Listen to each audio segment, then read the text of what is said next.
warahmatullahi wabarakatuh. Apa kabar semuanya?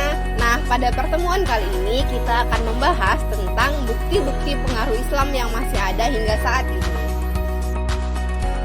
Berkembangnya kebudayaan Islam di Nusantara telah menambah khazanah budaya nasional Indonesia, serta ikut memberikan dan menentukan corak kebudayaan bangsa Indonesia. Akan tetapi, karena kebudayaan yang berkembang di Indonesia sudah begitu kuat di lingkungan masyarakat, maka berkembangnya kebudayaan Islam tidak menggantikan atau memusnahkan kebudayaan yang sudah ada. Nah, dengan demikian terjadilah akulturasi atau percampuran budaya antara kebudayaan Islam dengan kebudayaan yang sudah ada. Nah, di antara akulturasi tersebut adalah yang pertama, bidang arsitektur, yang kedua, ritual atau upacara, yang ketiga, aksara atau tulisan, dan yang keempat adalah kesenian. Arsitektur bangunan. Nah, di zaman perkembangan Islam sudah nampak perpaduan antara unsur Islam dengan kebudayaan yang sudah ada sebelumnya. Seni bangunan yang menonjol itu adalah contohnya masjid. Masjid-masjid yang didirikan ketika masa awal berkembangnya Islam di Nusantara bercirikan memiliki atap berupa atap tumpang, yaitu atap yang bersusun semakin ke atas semakin kecil dan tingkat yang paling atas berbentuk limas, serta tidak menggunakan kubah seperti masjid-masjid sekarang pada umumnya. Kira-kira di suku Salam di mana ya atau masjid yang seperti itu? Ritual atau upacara.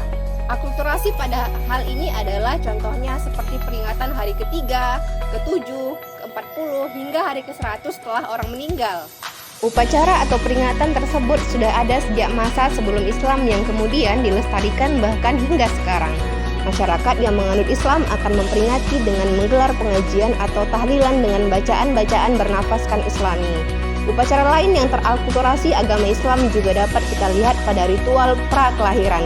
Di Jawa, ritual 7 bulanan dikenal dengan upacara mitoni. Dalam upacara mitoni, seorang ibu melakukan ritual siraman untuk melindungi bayi dan calon ibu dari bahaya. Aksara atau tulisan. Huruf-huruf Arab mulai digunakan di Indonesia.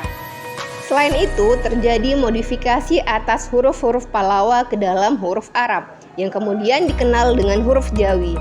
Kesusastraan di zaman Islam turut berkembang di Melayu dan Jawa. Hal ini bisa kita lihat dari corak dan isinya yang bernuansa Islam. Ada beberapa jenis sastra yang terkena pengaruh Islam. Contohnya adalah seperti hikayat. Hikayat adalah karya sastra yang berisi cerita sejarah atau dongeng. Adapun contoh hikayat diantaranya hikayat Raja-Raja Pasai, hikayat Iskandar Zulkarnain, dan masih banyak lagi. Selain hikayat, sastra Islam juga meliputi babat, syair, dan juga suluk. Kesenian. Di Indonesia, Islam menghasilkan kesenian yang bernafaskan Islami dengan tujuan untuk menyebarkan agama Islam.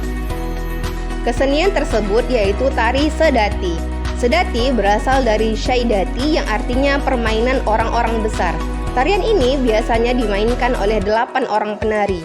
Para pemain menyanyikan lagu yang isinya antara lain sholawat Nabi. Kemudian ada seni wayang yang sudah populer di masyarakat kita. Pertunjukan wayang sudah berkembang sejak zaman Hindu. Pada masa awal penyebaran Islam, pertunjukan wayang digunakan oleh para wali untuk mendakwahkan agama Islam, di mana para wali memodifikasi cerita pewayangan dengan menyisipkan unsur-unsur Islami di dalamnya. Demikianlah pembahasan kita kali ini, semoga bermanfaat bagi kalian semua. Akhir kata, salam jas merah, jangan sekali-kali melupakan sejarah. Assalamualaikum warahmatullahi wabarakatuh.